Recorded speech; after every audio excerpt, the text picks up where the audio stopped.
Welcome to Let Me Fix This. Enjoy the video. In this video, I will show you how to change Honda Civic wiper blades. First, gather your new wiper blades, a small flathead screwdriver, and a clean cloth.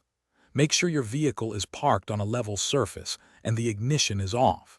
Gently lift the wiper arm away from the windshield until it locks into an upright position. This simple preparation ensures a smooth and safe replacement process for both sides of your car. Now let's remove the old blades. Look for a small tab or clip where the blade connects to the wiper arm. Press this tab and then slide the old blade either down or up, depending on your model, to detach it from the arm. Be very careful not to let the metal wiper arm snap back onto your windshield, as this could cause damage. Gently guide it down.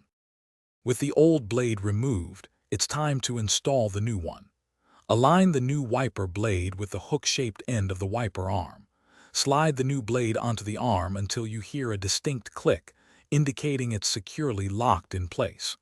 Once attached, gently lower the entire wiper arm back onto the windshield surface. Repeat this straightforward process for the other side.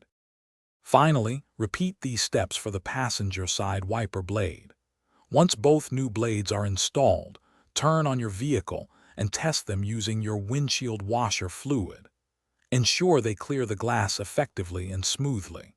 For optimal visibility and safety, it is recommended to replace your wiper blades every 6 to 12 months, or approximately twice a year, depending on usage and weather conditions.